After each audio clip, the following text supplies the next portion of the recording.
Informasi pertama, Saudara. Presiden Prabowo sampaikan bela sungkawa atas wafatnya Emir Qatar periode 1995 hingga 2013 Sheikh Hamad bin Khalifa Al Thani di Kedutaan Besar Qatar.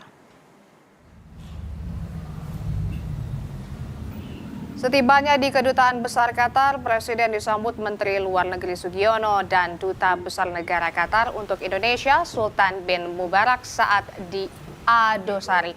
Presiden Prabowo menyampaikan bela sungkawa atas wafatnya Emir Qatar periode 1995 hingga 2013 Sheikh Hamad bin Khalifa Al Thani di usia 74 tahun. Kehadiran Presiden Prabowo merefleksikan eratnya hubungan persahabatan Indonesia dan Qatar yang sudah lama terjalin.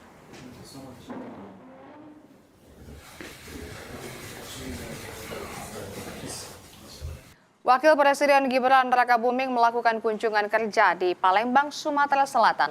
Wapres Gibran meninjau pembangunan jalan tol ruas Kramasan Betung di titik jembatan Musi 5.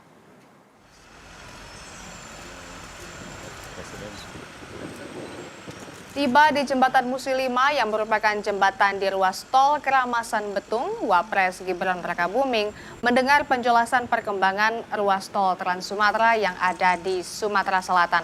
Wapres sempat berjalan di jembatan Musi 5 sepanjang sekitar 1,7 km yang membelah Sungai Musi. Jembatan Musi 5, salah satu seksi jalan tol Palembang Betung, akan memangkas waktu tempuh dari 3 jam menjadi hanya 1 jam dari Palembang ke Betung, Banyuasin. Setelahnya, Wapres akan meninjau pembangunan pengolahan sampah menjadi energi listrik di Kramasan. Jembatan tol terpanjang dan ini memang menjadi titik yang krusial. Tadi sempat saya sampaikan ke Pak Wapres bahwa kalau ini sudah dioperasikan dari seksi 1 sampai dengan seksi 3 sepanjang 69 kilo, meskipun kalau kita bandingkan dengan jalan nasional di 80 selisihnya 11 km, tetapi memangkas waktu tempuh cukup banyak, hampir 60% memangkasnya. Biasanya kalau dari Kramasan sampai Betung sekitar 3 jam, kalau lewat tol ini maka kurang lebih sekitar 1 jam saja. Presiden Prabowo Subianto minta program makan bergizi gratis untuk dievaluasi, Saudara. Hal itu disampaikan Presiden saat memimpin rapat terbatas khusus dengan sejumlah menteri dan kepala lembaga di Istana Negara pada Rabu sore. Presiden Prabowo Subianto memanggil sejumlah menteri dan kepala lembaga ke Istana Negara pada Rabu sore. Salah satu yang dibahas dalam rapat terbatas khusus itu adalah Presiden meminta program makan bergizi gratis segera dievaluasi. Pemerintah menargetkan waktu 1 bulan untuk mengevaluasi dan merapikan pelaksanaan program MBG.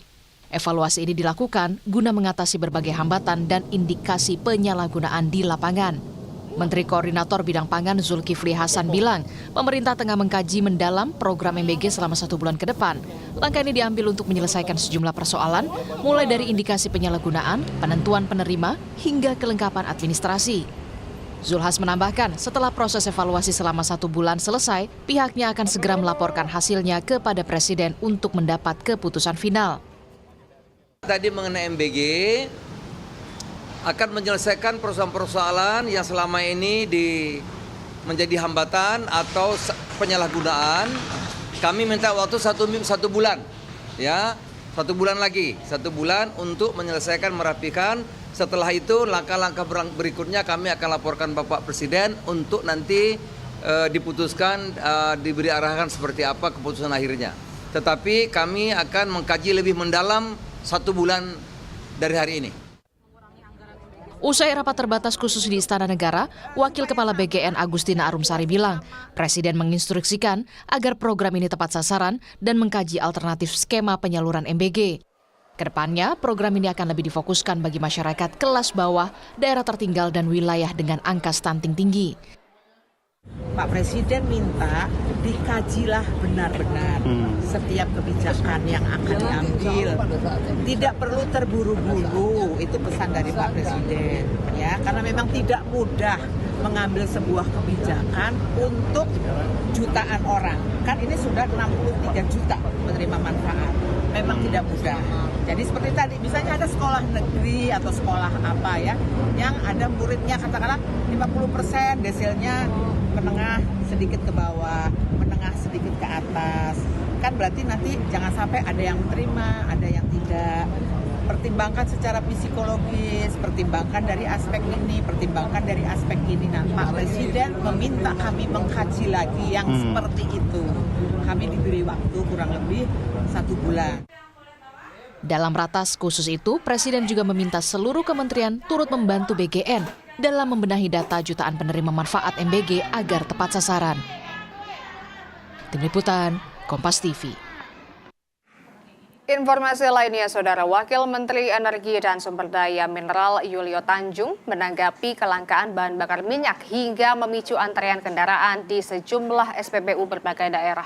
Yulio memastikan stok BBM masih aman, bahkan lebih dari cukup. Rapat kerja dengan Komisi 12 DPR RI, Wakil Menteri ESDM Yulio Tanjung mengaku telah berkoordinasi dengan BPH Migas dan Pertamina untuk menelusuri masalah di lapangan. Menurutnya, masalah distribusi BBM saat ini cenderung persoalan teknis. Sebelumnya, Saudara, warga di berbagai daerah kesulitan mendapatkan BBM berbagai jenis hingga memicu antrean di stasiun bahan bakar. Evaluasi. Jadi saya dari Kementerian SDM sudah minta kepala BPH Migas untuk melakukan pengecekan bersama PT Pertamina. Jadi apa permasalahan yang ada di lapangan. Jadi ya kita sudah identifikasi yang pertama ketersediaan BBM di terminal terpadu. Ini pengiriman itu relatif lancar. Kemudian distribusi dari terminal terpadu ke SPBU ada hambatan transportasi atau bagaimana. Ya kita juga sudah turunkan tim ke lapangan. Jadi untuk ini ya kita akan selesaikan permasalahan ada antrian-antrian di SPBU di beberapa daerah. Tapi stoknya aman, Pak? Daerah, Pak, sejauh ini? Per daerah. Pak, tapi stoknya aman, Pak? Tapi stoknya stok aman. Stok aman. Lebih dari cukup. 1.000 unit rumah susun akan dibangun di lahan PT KAI di Bandung, Jawa Barat. Hunian ini terintegrasi transportasi publik dan dekat dengan sekolah, puskesmas, serta pasar tradisional. 1.000 unit rumah susun akan dibangun di sekitar Stasiun Kiara Condong, Kota Bandung dengan lahan seluas 9.600 meter persegi. Setiap hunian terdiri dari 2 kamar tidur, 1 kamar mandi, dan ruang tamu. Menteri PKP Marwarar Sirait bilang proyek rusun ini akan jadi percontohan yang lengkap dan lokasinya yang strategis, Saudara. Bobi Rashidin, Direktur Utama PT KAI juga menambahkan rumah susun ini nanti dibangun dengan konsep Transit Oriented Development, yaitu konsep pengembangan kawasan perkotaan yang memadukan hunian dan transportasi publik karena dibangun dekat Stasiun Kiara Condong, Kota Bandung yang dekat dengan sekolah, puskesmas, dan pasar tradisional. Pembangunannya sesudah kita konsultasi dengan BPK dan BPKP dan tentu sambil jalan izinnya diurus. Nah konsepnya saya rasa hari ini Pak Dirut Kereta Api sudah kasih data yang baik. Astra saya pikir sudah bisa mulai pelan-pelan udah mulai bikin desain-desain lah. Ya Pak ya, udah bisa bikin desain-desain bagaimana supaya nanti bagus kalau boleh jadi percontohan Pak. Ya silakan. Kita akan integrasikan yang namanya Laswi Heritage, kita akan integrasikan yang namanya Kiara Condong stasiun kita. Kemudian juga di arah barat juga ada stasiun Bandungnya kita gitu ya. Kemudian di belakang juga ada riset centernya kita, ada data centernya kita. Kemudian di depan juga akan kita kembangkan itu menjadi kawasan perkantorannya KAI nantinya. Diharapkan dengan adanya housing kompleks yang akan dibangun dan akan dikerjasamakan dengan Astra ini, ya ini akan menjadi kawasan terintegrasi. Kementerian Keuangan memastikan segera mengambil alih pengelolaan kereta cepat Indonesia-Cina dari daftar kelolaan Danantara, Saudara. Menteri Keuangan Purbaya Yudi Sadewa menegaskan telah menyiapkan skema khusus sehingga proses penyelesaian KCIC tidak akan menggunakan dana APBN. Menteri Keuangan menyatakan bahwa saat ini proses administrasi pengalihan aset KCIC dari Danantara ke Kementerian Keuangan sedang berjalan, Saudara. Menteri Keuangan tengah menyiapkan skema penyelesaian utang melalui instrumen serta entitas keuangan khusus di luar struktur yang ada. Purbaya juga memastikan penanganan ini sudah final dan tinggal menunggu penyerahan resmi dari Danantara. Pihaknya juga membantah adanya opsi pengalihan status KCIC menjadi Badan Layanan Umum atau BLU. Skemanya kita tunggu kapan dikasih ke saya, baru kita beresin, tapi udah clear gimana cara beresinnya. Yang dikasih ke Bapak apanya sih Pak? KCIC-nya. KCIC, lembaganya. Kan sekarang masih di Danantara. Ya. Nanti akan diserahkan ke saya, karena kan perintah Pak Presiden kita yang beresin gitu. Tapi nggak harus APBN kepake, saya punya skema tertentu di mana ada tools vehicle kita di luar yang sekarang ada bisa menangani KCIC. Tapi BLU jadi opsi salah satunya.